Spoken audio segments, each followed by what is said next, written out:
Thank you for clicking on the YouTube channel, Nerds in the Hood. In today's video, I will be reviewing the 2021 film, Godzilla vs. Kong. The film's plot synopsis is: legends collide as Godzilla and Kong, the two most powerful forces of nature, clash in a spectacular battle for the ages. As Monarch embarks on a perilous mission into fantastic uncharted terrain, unearthing clues to the Titan's very origins, a human conspiracy threatens to wipe the creatures, both good and bad, from the face of the earth forever. The cast for the film is: we got Alexander Skarsgård as Nathan Lind, Millie Bobby Brown as Madison Russell, Brian Tyree Henry as Bernie Hayes, and Julian Dennison as Josh Valentine. I want to say this film seriously marks the downgrade point for the Titanverse. This was the first film that actually felt not only utterly different from the previous three films, but also didn't have the script that the previous three films had. So it kind of didn't land in the same way that the previous films landed. Though the script isn't that great, the cast really do try their best to give you the best performances that they can give.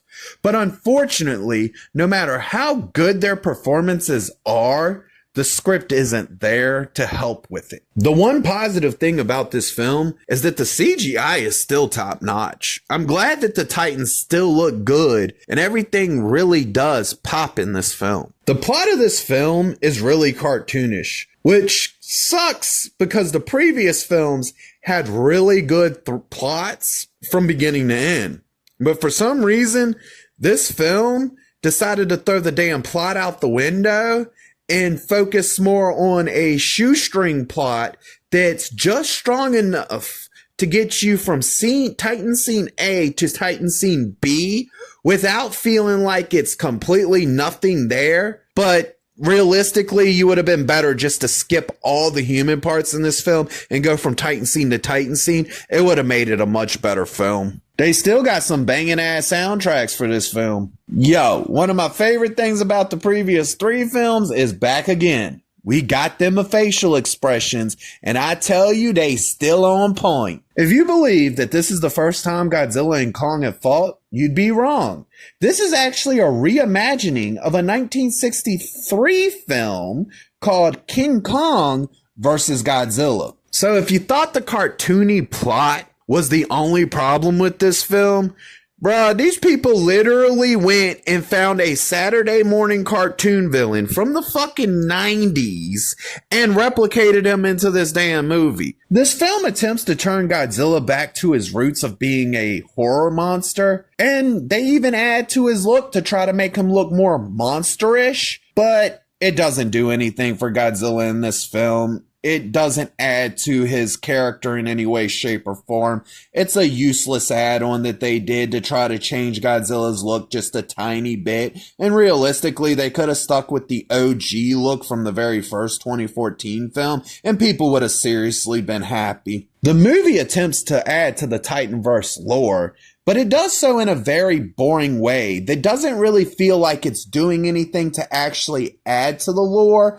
but more like just filling in some minute, boring blanks that at the end of the day don't even matter because it has nothing really to do with Godzilla or Kong fighting each other. This is the type of movie that relies so heavily on the action scenes to carry everything in the movie that's really all the movie has going for it is its action scenes, which in this case isn't a bad thing because all the fucking action scenes in the film are top notch. Yet again, for the fourth film in the series, the Titans are presented as being very intelligent. So early in the movie, we get a fight scene involving Godzilla and Kong in which Kong punches the shit out of Godzilla, and Godzilla's return action is bitch slapping the fuck out of Kong. I really love that moment. It's so awesome. I would say that the lighting in this film is really good, but sadly, one of the main problems with the lighting in this film is they use a lot of neon colors and neon lighting, and that shit gets real old really quick in this movie. The scene when they travel to the Hollow Earth in this film gives you the vibes of 2001: A Space Odyssey. Mechagodzilla's in this movie.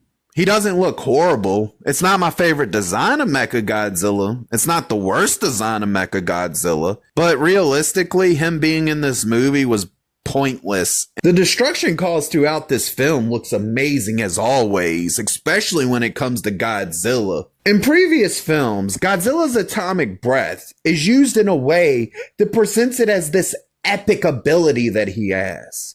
In Godzilla vs. Kong, this motherfucker found the cheat code and is now spamming these things like they're goddamn fireballs in Street Fighter. For the first time in the Titanverse, the heart-to-heart moments actually fall flat. And I was highly disappointed because the previous 3 films, heart-to-heart moments were some peak-ass moments in the film.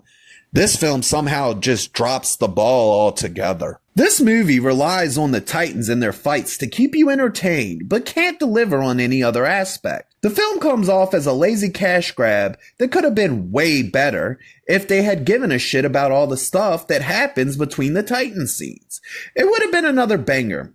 It's not though. The story sucks ass. The movie is entertaining, but it doesn't help with a shitty plot, a crappy script, and the fact that this whole film relies on its Titan fights to literally keep you entertained between the human crap. This film receives the rating of, at least I'm not bored. If you liked the video, please click the thumbs up.